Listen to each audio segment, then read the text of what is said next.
I'm with the do.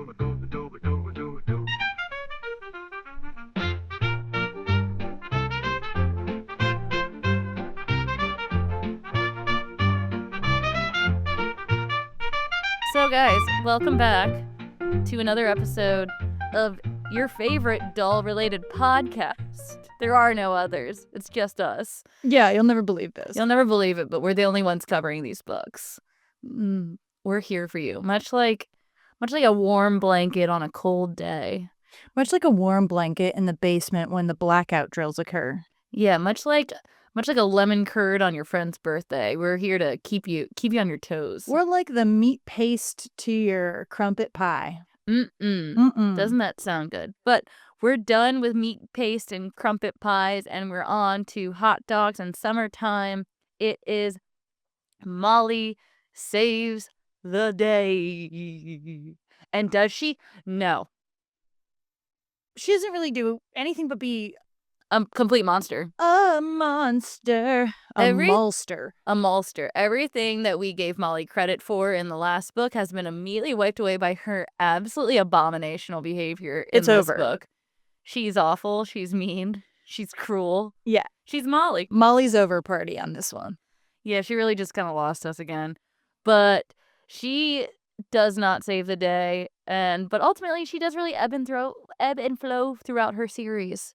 Like, we never know exactly how to feel about Molly. Once again, I think we can confront. She, I would argue, is the most accurate representation of a 9-year-old child. Of hashtag girl. Yes, because as we've said before, looking in the mirror and recognizing our flaws and nuance. She wouldn't be able to do that. No, she wouldn't. But we can because we're real people. Yeah, we can tell that we are flawed and we can tell that Molly's terrible. And also I wanted to say with this book and the last book, we're back to 5-chapter books. Sometimes the books have 4 chapters. Sometimes they have 5 chapters. Yeah. And it's not really clear why. Sometimes I'm like, we could just get rid of one of these. So yeah, there's a lot of chapters that aren't necessary. Yeah. Necessarily. And this one kind of has, I mean, they're all necessary to make Molly look as bad as possible.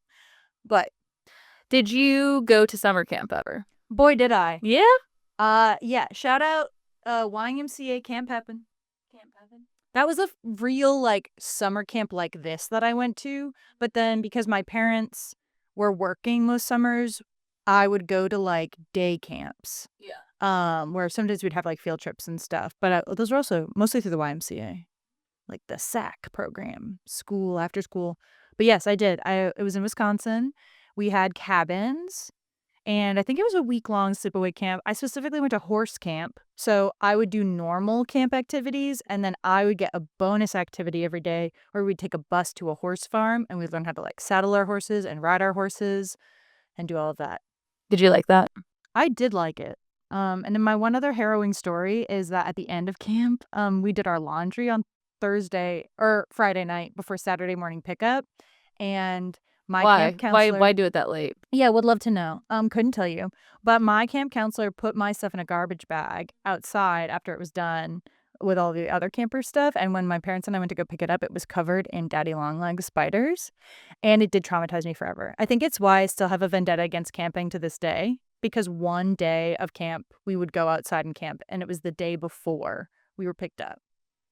That's gross. It was haunting. I still can picture it in my head. I literally refused to use those sheets. I don't know if they ever returned properly to my bed rotation. It's hard to get past that. I don't think I could let it go. I went to a Girl Scouts camp called Conowingo in Western Maryland. It was very fun. Nothing of note happened except a horse that I was riding died. But well, that's of note. But what I wanted to say was my sister went to a very hilarious camp that I don't know why or how she got signed up for it because it's just not her vibe. Yeah. But I think a friend of hers was doing it, and the friend's mom suggested that my sister do it with her. So I'm from Maryland, so there's a lot of colonial stuff in the area. Yeah. And in this town called St. Mary's nearby, probably 2 hours away, there's a camp called Camp Flintlock. And it was a reenactment Revolutionary War camp. And so the girls who went to the camp would sleep in tents and were required to dress like they were in colonial times. and they lived life as if they were colonists for like a week. They like learned how to use a shotgun, and they like showered with like cold water in buckets, and they like cooked their own food, and they like played cards, and like What? and my sister would write letters home to my parents every single day saying like, I am being tortured. Like, this is the worst thing that's ever happened. It sounds like those wilderness like retreats that people send like teenagers who need reform to. Please pick me up. And my parents were cracking up because they were like, what did we do? And I thought it sounded amazing. You were like, please put me Like, in, coach. Let me go next year. And they're like, no, you're not dealing with the barrage of letters again from a child. Caroline, you're gonna love this girl on Love on the Spectrum because she was from Massachusetts and she loves Felicity because she grew up around all of the colonial things and she loves a colonial farmstead. Who doesn't? Yeah, Who doesn't love a room that smells of spices? Look, I would have liked a reenactment camp. We had to do like different like woodsy activities to like learn a skill. Wink. I wish I had. My Girl Scouts camp, we just did crafts and we ate and we rode horses, some of us, and we went canoeing. And we went swimming. I remember we did a bunch of swimming and like a hike. And then there was one day where we all got covered in ticks and everyone was screaming. Ticks are haunting. They I'm are. still like scared. We did a tick. talent show at the end too. Oh yeah, of course. Yeah. Or like we had a dance party. Yeah. It was fun, but I remember it was in Maryland in the summer and it was so humid there that the book I brought to read, the pages warped. Yeah, that sounds about right. But Molly's at camp, and Molly is at camp with her friends. And yeah, I wanted you to describe to me the personality traits of Linda and Susan. Okay, so you wrote that and I just wrote a joke. And I said one is blonde and one is a brunette. That's even wrong because Susan has mousy brown hair. Yeah, that's true. But that's not how the art looks to me. But we kind of talked about it in the last episode. But Yeah. like, what do you think their main traits are? Who are they? Yeah, I think Meet Susan and meet Linda. I think meet Suzanne. She is a little bit of a tryhard, and if she wants to be accepted, she can be pushed around. Meet Linda. Meet Linda. She is growing tired of being under Molly's thumb. She wants to be a cool girl, but she's not ready yet. Not yet. She might be after this book, though. She might be after this book. So should we just get into it? I think let's dive in. Let's dive into camp. Chapter 1, Camp Gowanagin. So Molly is going away to camp for the very first time with Linda and Susan, and they are amped. And I just said camp is such a crazy concept that, like, you know, you're pulling up to camp and all the counselors are, like, chanting at you, and you have these, like, just the, like, they talk about actually in the Peek into the Past, a spoiler, but how camp is kind of modeled off military a little bit. Like, you clean your tent, you all eat at the same time, you wake up early, you have the chores, you do this, you do activities. And I guess I hadn't thought about it till they said that, but it is kind of weird and interesting. I have to be honest with you, I want it back. I want it. You wanna go to I'm camp? so certain they exist, and I'm so certain There they're is. ass expensive. But There's that one of the podcasts I listen to, the guy hosts a adult camp. I'll send it to you. oh, please do. Yeah. I feel like really want to do it. Yeah, I think it'd be fun. I think it would be fun. But it's still so crazy that Yeah, it's a little nuts. that's like, you know, and at least at the camps I went to, you didn't know your counselors' names. They were like Pluto or Trail Mix. They had fake Like names. code names. Yeah, so Yep. you'd be like, oh, like, Cheez-Its being so mean today. You know? It was like a level of identity protection as though me, a 9-year-old, was going to remember a single identifying trait about Yeah, you so within the me- next 10 years. In 2004, had no Yeah. access to the internet. Yeah. I'm gonna find Trail Mix. See you on MySpace. But it is just such a funny concept. And then the den mom of camp is Miss Butternut, and she's described as chubby a bunch. Yeah. Like a lot. Like her little chubby body rolled to the camp. Yeah, and you're like, oh, whose perspective is this from? The children's or Yeah, Valerie? Do we have something to talk about? exactly. And so we have so they get to camp. They're excited. They get shown around the camp. They get shown their tent. Celia feels the way about tents. I would not go to sleepaway camp Your cabin girl. because cabins are fun. Yeah. And there's a level of safety and protection from the elements. Yeah. Okay, because it's not just about the bugs. It's because summer camp is hot. I guess I'm picturing like going to summer camp in Texas. Fuck you. I am not sleeping in a muggy tent for 5 to 8 days. You'll never be hot. You'll always be hot. Yeah, you're never escaping it. I think that was the most. That was. I just know these girls stink. I guess was my. I didn't write that down, but that's what I was thinking. I think the thing that I dislike about tents, and there's actually different types of tents. That's true. If it's a stationary tent that looks like a drawing of a tent, I'll stay in it. Okay. You know, the one with like the 2 pitches and then the arms down like this. Yeah. So I don't like staying in a tent that I can't fully stand up in. I feel like that is debilitating. No, I agree. As a short woman, Yeah. if I can't stand up in a tent and I'm like rolling around to get my clothes on, Correct. that's humiliating. I'm an adult. Yes, I agree. I shouldn't be roly-polying in my tent to put on a pair of trousers. No. I've only ever stayed in one tent I liked, and it was when I was rowing in college. I rowed with the summer program, and we went up to Duluth, which is in northern Minnesota, and we had a meet, and nobody had a hotel. We were all tenting. And I was like, this is my nightmare. What do you mean I'm going to go do physical, hard horrible. working? Oh my God, girl. And it was horrible. It was, I mean, we did really well. Oh, well, we did okay. And then me and a girl won first place by default because we're the only people who entered our type of race. So, I mean, I still got a medal. Anyway, we stayed in this huge tent. There were probably 10 girls in there and then like 2 adult women. But I was already like 6 feet tall in college. Duh. And I was like laying on my back and I could sleep fully stretched out. And the ceiling of the tent was probably like 20 feet up. Maybe that's dramatic, like 15. It was very tall. Okay. So That's okay, yeah. I can fuck with that type of tent. Also, no bugs. Yeah. It was like a very nice tent. Okay. It was the first time I'd been compelled by tent life. I get that. No, I agree with the mugginess and kind of the like stuffiness of a tent is not that appealing to me. Like when I did camp, it was a cabin and it was had a bug nets around it or like what's the right word? Window like the mesh. Yeah. We're working off the same vocabulary pool. I don't know. I know the word. I just don't know it. But so they go and they're shown around. They're staying in a tent with like 6 other girls or maybe 6 girls total, something like that. We never meet them, so they're not important.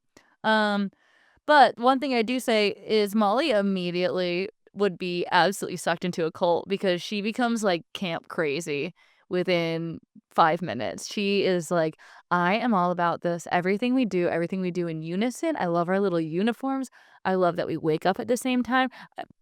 I never need to be woken up. I'm always up before the bugle because I am ready for camp. And they do a like lowering of the flag ceremony every day. And Molly's like gets like full body chills when they lower the flag and they sing the Camp Gowanagin song. And I'm like, this girl in the 60s, she's going to be moving to California to join that creepy little hippie camp that Charles Manson had. Oh, yeah. But you know what? She's going to be called like Cornflower. That's so real. I do feel like her survival instincts were spot on, though, because I feel like if you didn't buy into camp, at least at Camp Pepin, it was like you had to be bought in. Because if you weren't like solidified as like a campy, like that's not what we called them, but like, you know what I mean? Like if you weren't like in, you were out. You were like stuck on that. And it was impossible because you only had a week. This is like a hardcore sprint of friendship. Because you're probably never seeing these fucks again unless you go to the same camp over and over. And a lot of people did. I never truly became a camp person. Me either. But at least on the East Coast, it was funny. It was very like a Jewish thing to do, to go to camp, like the same camp every summer. Yeah. And it was like, everybody like, oh, you know, my camp friends. I'm like, these imaginary what people. Do you mean? Like, oh, you know, when my camp friends are around, things get kind of crazy. That's how Carrie Mulligan and Marcus Mr. Mumford. Yeah, maybe I should have gone to camp more. I could have met a little hottie like Marcus. Who becomes a very famous musician. That's a dream. If I could turn back time. Yeah. Yearning. So the weird thing about this book is we start mise en scene at Molly arriving to camp.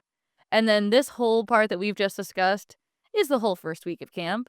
The whole 2 weeks of camp, actually. Yeah. So we fast forward through. We find out like Linda loves archery. Susan loves like crafting or like what is Susan love? I actually don't remember. Susan's not good at anything. This is how little I enjoyed this book. And Molly likes hiking. She was making a leaf and bark chart.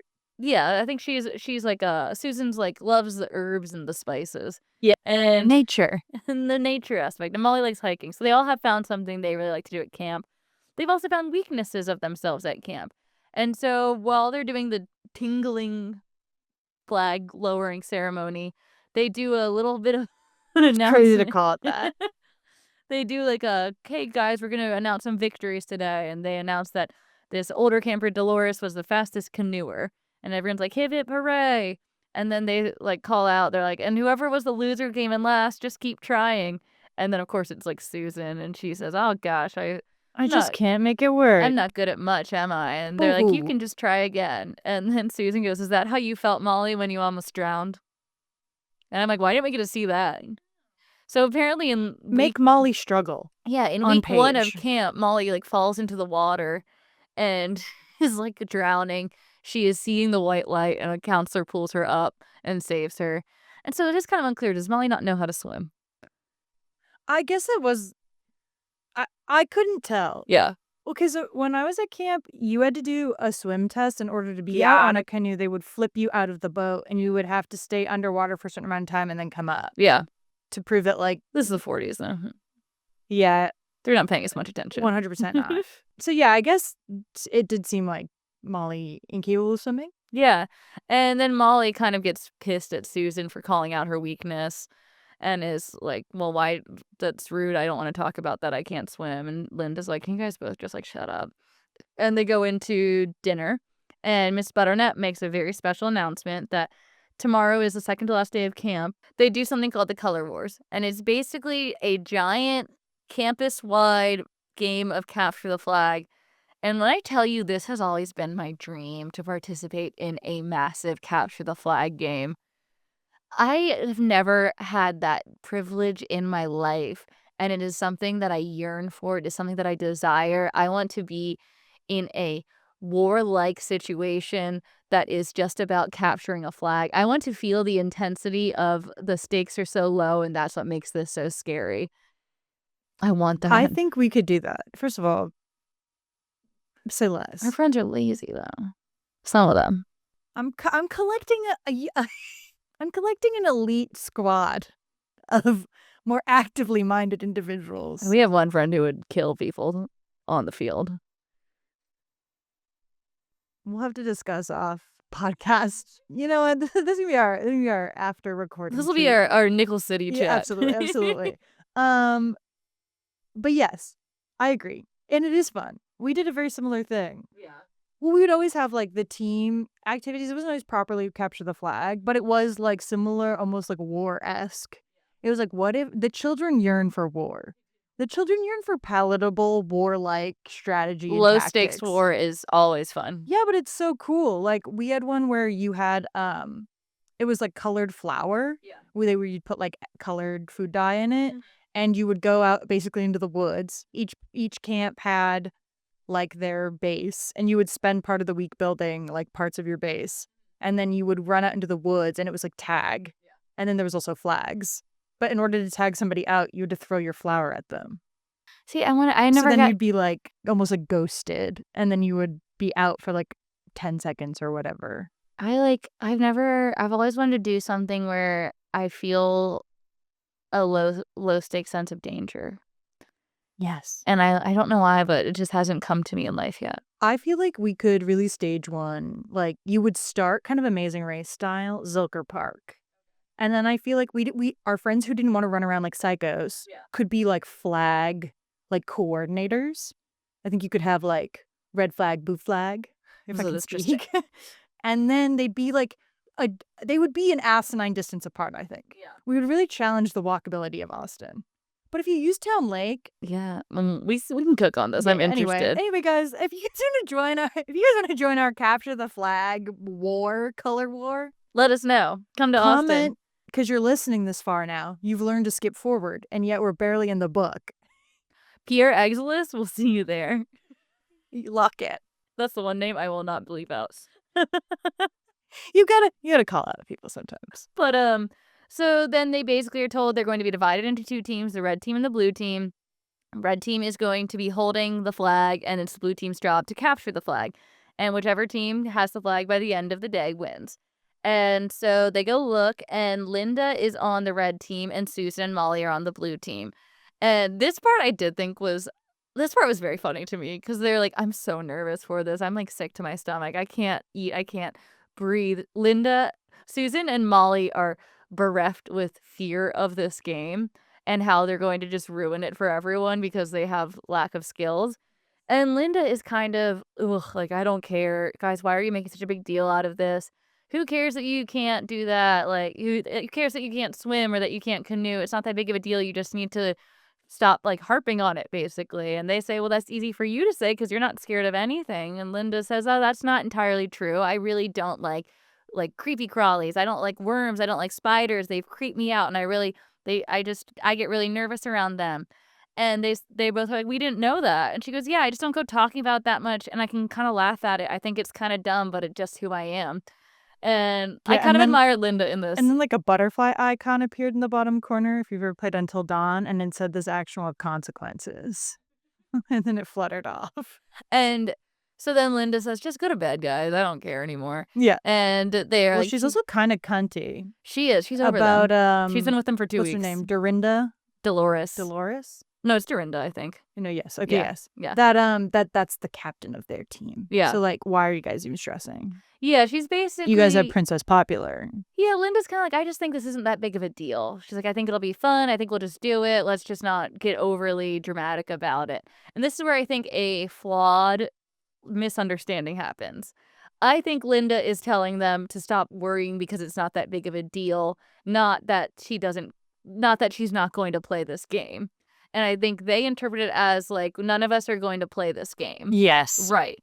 And they go to bed. And that leads us to chapter 2. We're in the army now. Insane chapter name. Maybe top most insane chapter name. Because no one even says this in the chapter. No. It's not a direct quote. Also, they are talking like they are going to war. This is what is so funny about this book to me, honestly. This is why I kind of liked it, because this is what I want. Because Caroline yearns for battle like low stakes competition. No, but I love it's like there's one time that Celia, me, and one of our other friends were driving to Galveston, and one of our other friends was driving from Dallas, so he was a much farther distance than us, and I was driving the car, and he was booking it, and we had him on Find My Friends, and it seemed like he was getting closer and closer to us at a unprecedented rate. Alarming. And there was no way he was going to catch up with us. We were still 2 hours ahead of him. We were 40 minutes from Galveston. But the kind of thrill of fear it put in me that he might catch up with us was like delicious. Oh, yeah. I would like check in. Yeah. I'd send status updates to our group chat. Like, Caroline was flying our fighter jet, and I was in the cockpit being like, we're not going to make She's like, it. he passed Houston. Yep. I'm like, He's passing he's the closing snap. in. He's passing the snappies. He's collected fuel, and he's unstoppable now. And I yearn for that feeling. I'm just a woman who wants excitement. Harmless stress is fun. I Yes. like it because it's inconsequential to my grander life. Exactly. Yes. This is what I want. And so chapter 2, we're in the army now. They're taking this game so seriously. When they leave Linda at breakfast, it's very much like the North versus the South in the Civil War. Like, we can never see her again. They like wave sadly. Linda kind of tries to lighten the mood by like rolling her eyes as her group marches off singing in unison, which is crazy.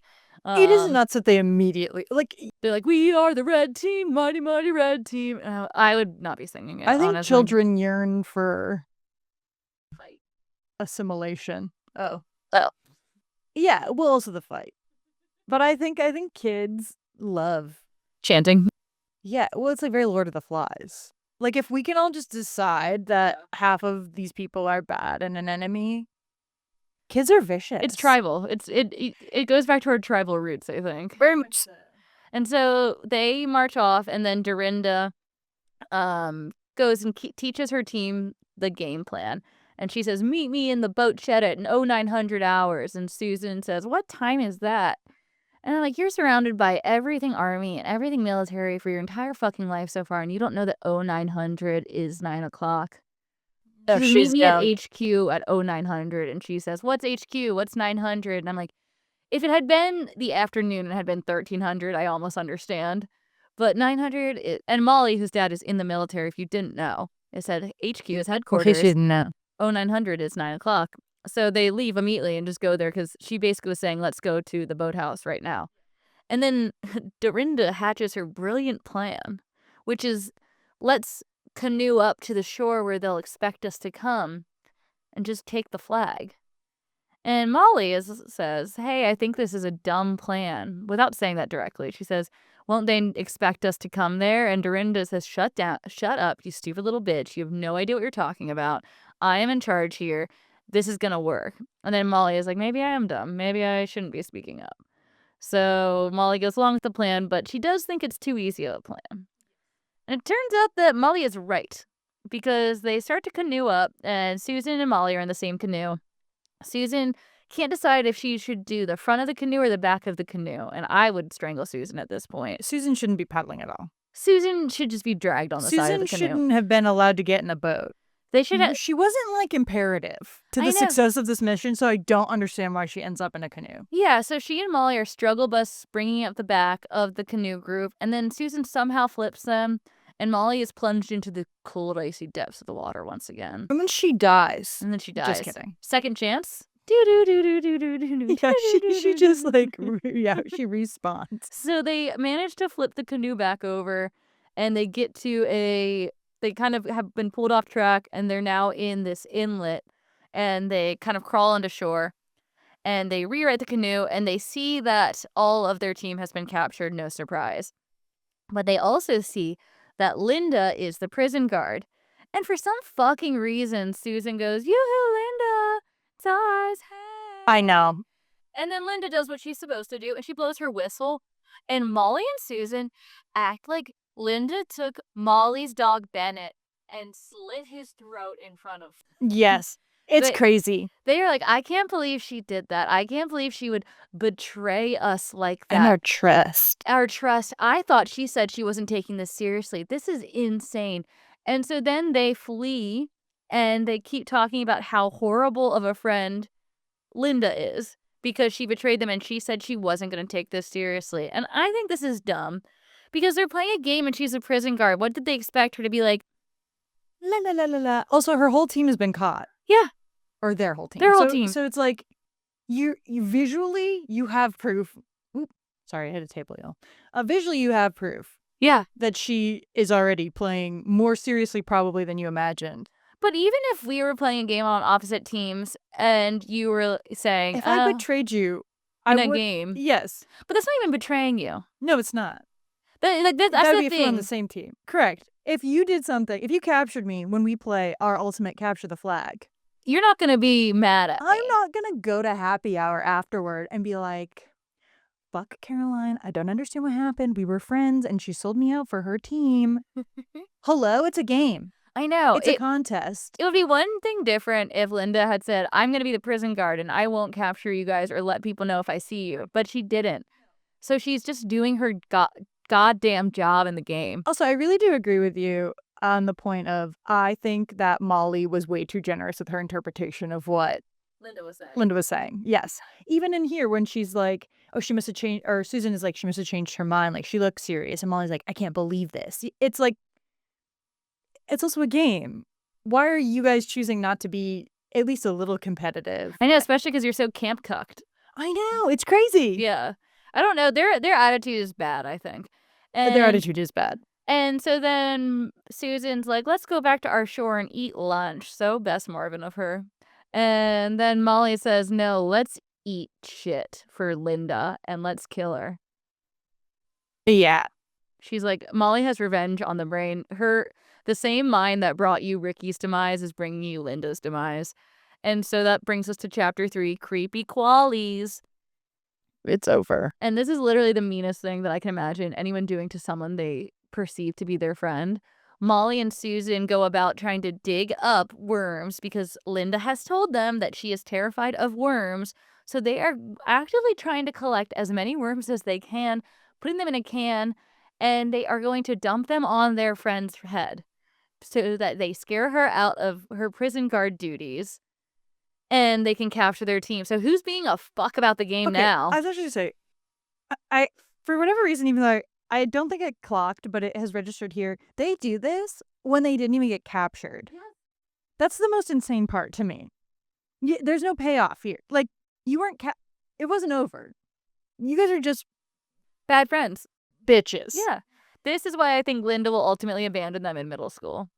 Because I wouldn't be friends with them after this. I would have gone home from camp and sobbed. Yeah. I probably would have asked to call my parents.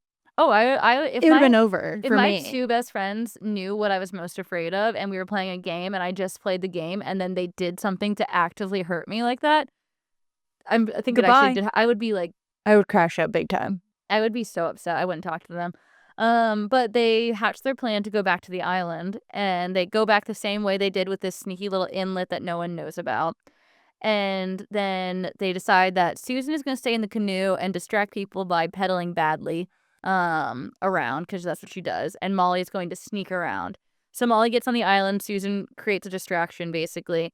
And then Molly is kind of running through the bushes, and she sees that she has to cross a little lake, a little pond to get to where the camp is.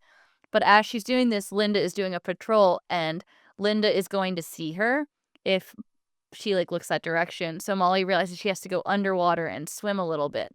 And this is supposed to be Molly's big fucking brave moment. And I cannot abide by it because she looks so stupid in the photo and she's about to do the meanest thing ever. So I do not feel proud of Molly for swimming underwater in this moment. And also the worms would fall out of the can. Yes, I How agree. did they steal that can? There'd be worms all over her. It'd be terrifying. It'd be sweet revenge. I was gonna say also very subtle justice for Susan. Susan tries to be a voice of reason very briefly, and is like, "Why are we doing this to our best friend?" And Molly's like, "We're not doing it to our best friend. We're doing it to the red team." And I was like, "No, this is why wars happen. This is how wars happen. You've made her into an idea instead of a person." If Mama was here, she would say that. Yeah, if Mama McIntire, she would hit her over the head she'd with be a like, metaphor. You know what? I have a metaphor in my back pocket for you. Do you want to know about an allegory? It's a thought with another thought on top of it. And so Molly successfully swims. Ugh, so good. And then she sneaks up behind Linda and dumps the can on her head. And Linda is very upset, as I would be. And even as someone who's not scared of worms, I do not want worms dumped on me. And it describes her as being frozen and crying in fear. Yes. And Molly lets her team go and they all celebrate. And then all the red team starts chasing them down the beach, but they escape. Everyone but Linda, who is just sitting there sad. And Molly says, feels like she did. And the chapter ends with Molly being like, feels like I maybe overreacted a little bit. But that's all we feel. That's the only shred of remorse Molly feels for what she just did to her friend. I say if I was Linda that I would have left Molly's blanket and pillow outside to collect spiders. To collect daddy long legs? Yeah, to collect them. Yeah, because I think it's so mean-spirited. It's so mean-spirited. I would have Parent Trap dropped honey on her head. Also, just to check in here at the almost 4th chapter. Yeah. She's not saving the day. Yeah. There is such an incredible She's actually ruining someone's moment day. of importance here, which is that this book, more than perhaps any other, saves the day. You know what? At least Kirsten was trying to do something for her family. Yeah. I'll say it. At least in Kirsten Saves the Day, where we're like, she didn't save the day. At least she was trying to do something. It was more like... It was misguided help. Kirsten hustles. Kirsten starts a business. Yeah. This is Molly becomes a bitch. No, she doesn't save the day. The victory is inconsequential. It doesn't matter because summer camp's going to be over and then you'll just go back to normal life. And you've just damaged your friendship forever. Yeah, that's this is the type of incident where I feel like if they did remain friends, 20 years down the line, I would hold on to this. Yes, Linda would be like, haha, remember when you dumped worms on me? I would hold on to it. I've held on to worse. I've held on to less. I was going to say, actually, simpler things, smaller slides. I keep them in my back pocket. It's insane. It's shitty. It's icky. I don't know why they thought this was a good thing to put in a kid's book because we'll find out in a minute. But chapter 4, Victory at Sea. Sure. I didn't even clock that name until just now. That's so dumb. It's so stupid. And so they get back to the HQ. And they're all coming back. All the girls are a little bit demoralized because they're back to square one. Dorinda is still in prison because she's in the captain's prison. And so they're trying to figure out who's going to be their new leader. And they elect Molly, which feels stupid because Molly is a 9-year-old camper and not a older camper. People are looking at us again. Nope. Don't do that. You're distracting us. Boo. They're gone. I think. We need to...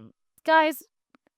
Help us get a better studio space. Hey guys, somebody personally fund us so we can make a cute little be our sugar daddy stage. Well,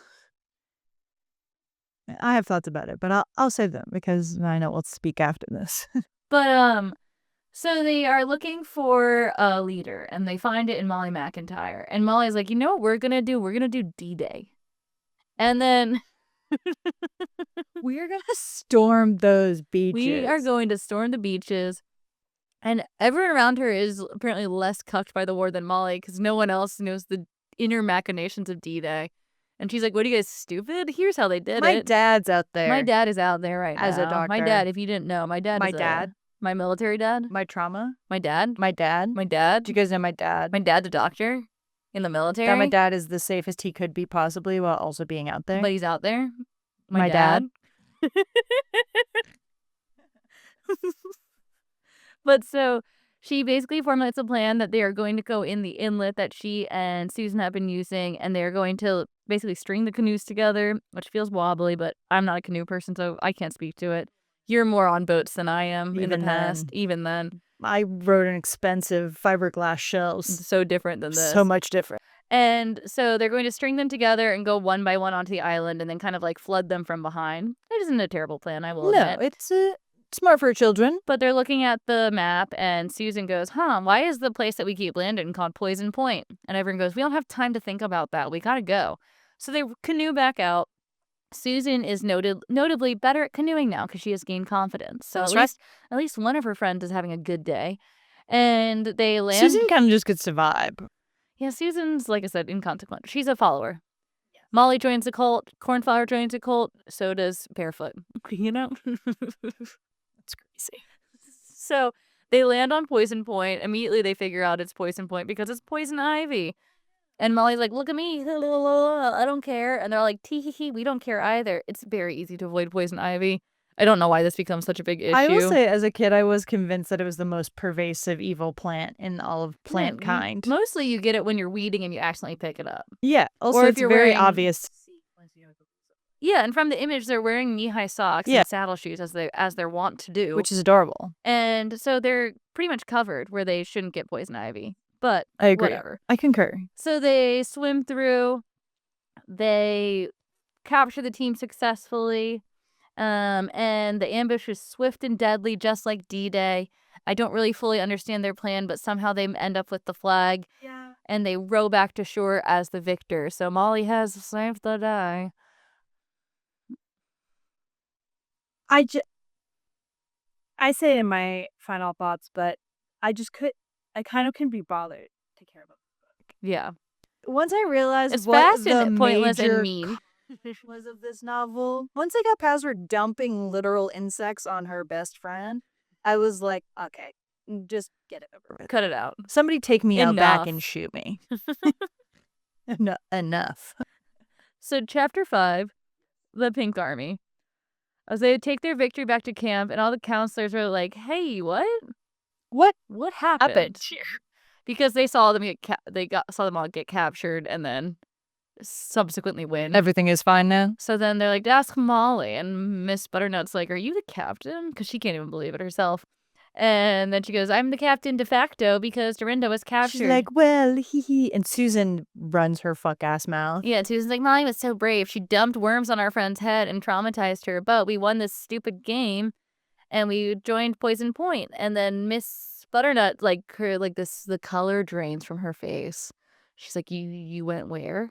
They're like, Poison Point. And she like blows her whistle and it's like, everybody on the blue team is on quarantine. You guys get away from everyone. Get out of here. And scrub your bodies like you've never scrubbed your bodies before. Go to the showers. I don't want to see you. And then go to the nurse. No ice cream for you guys, the winners. The red team's getting the ice cream. You guys, God save your souls. I know. It's crazy. And I'm like, you know what? If this was such a big issue, shouldn't we have weeded Poison Point at some point? Correct. Or been like, that's not fair play area. Because I had areas of camp where we just like literally weren't allowed to go. Yeah, put up a little like caution tape or something. Little it just feels like if it's such a dramatic issue feels that like of a casualty maybe system, we shouldn't put the flag on that island then. That has the poison. That has a poison point. We should put it on Goose Drop Island or whatever. Yeah, Samantha, with the craggy rocks. Yes. Murder point. Dead person. Death Island. Yeah. Boat Dead Trap person Island. But so then Susan and Molly, they go to scrub up. And Linda comes and finds them with 2 ice cream cones for them because she's not a fucking She's generous of heart and soul, she's not a unlike the fucking rest ass of like her them. friends. So she apologizes to them. She's like, sorry I was so into the game. Like, you weren't even that into the game. She's like, I figured you dumped a can of my worst nightmare all over me because you were mad I blew a whistle. And she's like, I was really influenced by our leadership. And I wanted to prove to the counselors that I did well because they gave me an important job. And I'm like, that makes sense.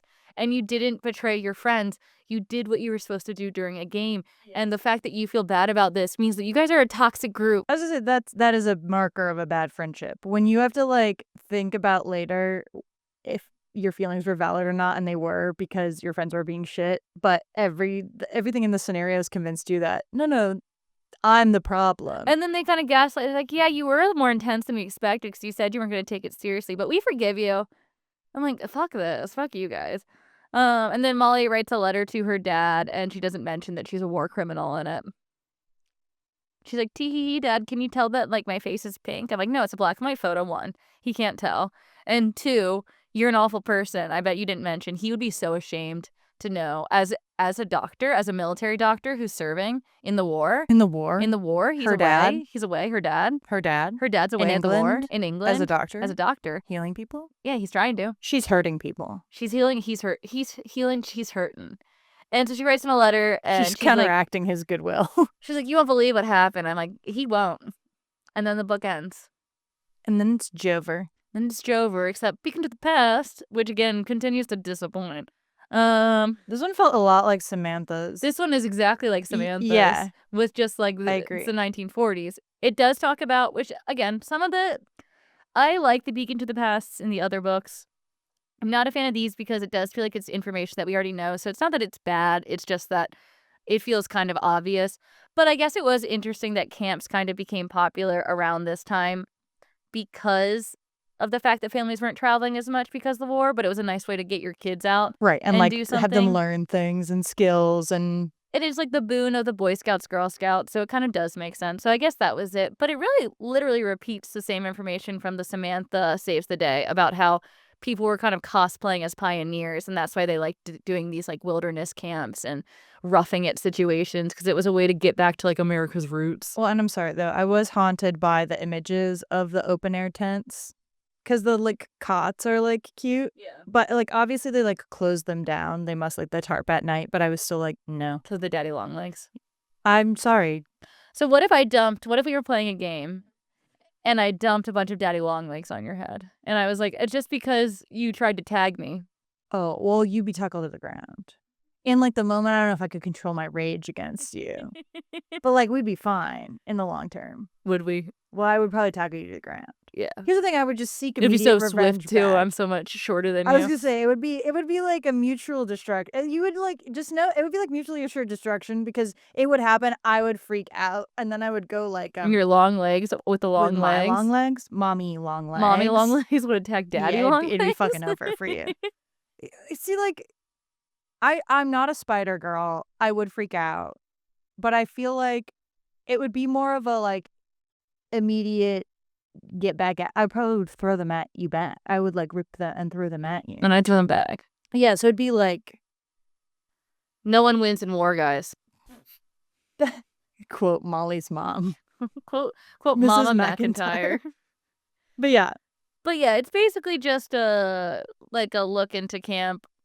I wish they had like dived into a little bit more detail of different things. I don't know. It just felt like they did kind of rinse and repeat Samantha and just changed it slightly to be more camp focused than Victorian luxury resort focused. yeah. Well, what I wrote too was, I guess because we're reading them in this order Yeah. instead of like historically perfect, like chronological Yeah. order. Oops, excuse me, crossed my legs. I felt like reading her back to back with Samantha because there isn't that much actual like significant time. Yeah. Even though lots of like social things change and war and all that stuff and electricity and modern inventions certainly like accelerate, but I didn't feel like their peeks into the past felt distinguished enough from one another. Yeah. Because, like, even They're a towards little the end close. in Sam's, we were like, yep. And then it talked about how, like, your options were to, like, be a woman with a job, but only for a while until you had a family. Same thing Molly's, Same yeah. thing with Molly's. Same thing with, like, you know, kids were allowed to be kids, but kind of, because things were different. And then, like, even camp is, like, I feel like Samantha's a little bit more about, like, what rich people would do, Yeah. or, like, wealthier, and then it would, like, hint at, like, and here's, like, what the poverty was I think that's happening. probably why they lean on the war stuff for Molly's a little bit, because otherwise they might be too similar. Because it is only like There's 40 not years so much apart, change. you know? Yeah. There's definitely a decent amount different, like technology-wise and a few things. But I think the everyday life, I don't want to say it's not the exact same, but just the idiosyncrasies of a lot of the things they focus on in the peeks into the past, I think would be a little bit too similar. I think that's why we keep getting ration talk, you know, to kind of like splash it with a ration and we're good. And they're like, by the way, war was happening. And then the war. Fix things or ruin things. Who can tell? But that is Molly saves the day, ? And again, we keep saying it, but did Molly save the day? No. And what would you rename it? Molly's a bitch! ! Just Molly goes to camp, a summer story. I think I would do it in the same, similar to Happy Birthday, Molly. I would do you're a bitch, I was gonna Molly. say you're a bitch. Yes, exactly. Yeah, I agree. But yeah, she's fully back to sucking. I think they did Linda really dirty, and I don't think the defense of they didn't expect her to take the game seriously was a good enough excuse for hurting your friend, who also, as we said, vulnerably was trying to make you guys feel better by telling you that she's scared of things too, and you use that against her. She knows your fears, and she's never used them against you. She didn't, like, see Molly in the lake and hold her down. I know. Well, okay, I guess I just feel like they didn't even learn their own lesson, which is that, okay, she was saying not to take it that seriously. Then when she blew the whistle on them, they should have gone, okay, we're not going to take it that seriously. Yeah. Like, whatever, like, you got us. Haha, wasn't that funny? And move on. Instead, they were like, what if we waged all-out war against the red team? It just feels weird that they even waved at Linda in the first place. They put her in an uncomfortable position, you know? Yes. Like, hey, la la la la la. Also, what they you weren't gonna even they weren't even at risk of being captured because the girls would have had to get in the water because they're in Yeah. the canoe when she sees her. Right? I think they were on land slightly. Okay, But they were far close away. enough. Yeah. It was weird. And then, yeah, Molly continues to just be a bit of a brat. And I don't know if we're viewing this through an adult lens and seeing it that way, but she's just not my favorite because of it. And I actually wrote, I know when we talk about this and we've looked at Reddit and we've asked some of our listeners of who's their least favorite, and people say Molly. And we joke that we assumed that it was because she was like the ugliest doll because she has glasses and braids. And I actually think that she gets grace for not being the cutest doll. I think if she was a prettier girl, then she would be even meaner seeming. Oh, well, for sure. So I think people just dislike Molly because she sucks so much. I think we She try does suck. to embrace her because we think, oh, the glasses one. But no, you can have glasses and be awful. That's so true. And Look- she is. Look at Joseph Goebbels. Awful guy, wore glasses. Hmm? You know? World War II. That was bad. Bad time. Bad time. We'll get to it in the next peek into the past, That's too. right.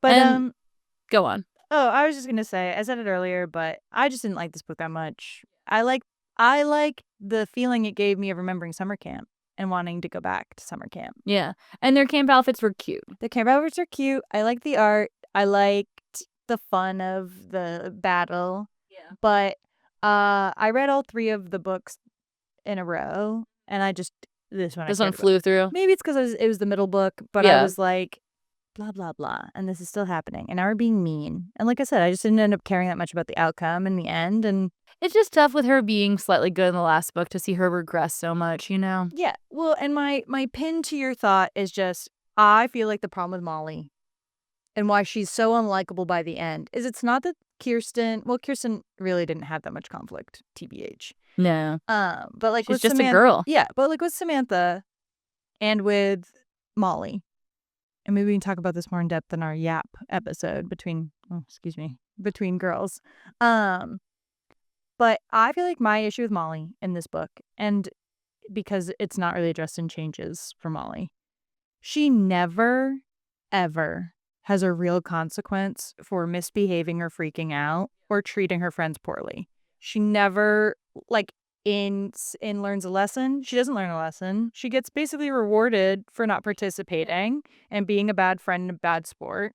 She is mean-spirited about Allison and the other girls, just generally. Like, even in changes, she's like, she's messing up the steps in the dance. Like, Molly just never is punished. Like, she never has a talking to from her mom. And I understand that they're books for kids. But I find her annoying because even Samantha gets, like, corrected and checked.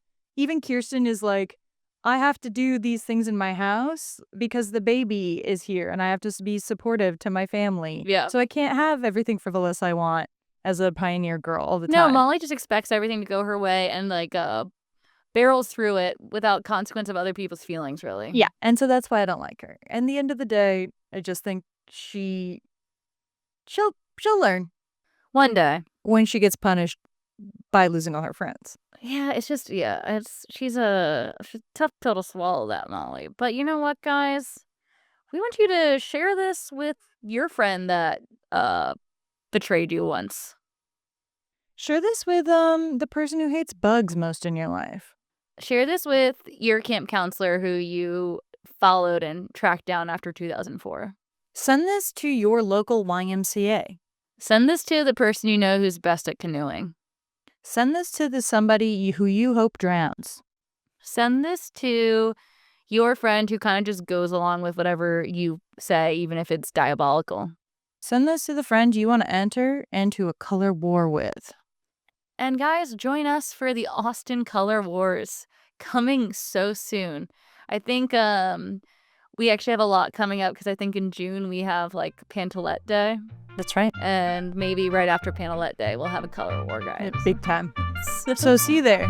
And see you next time. Bye. Bye.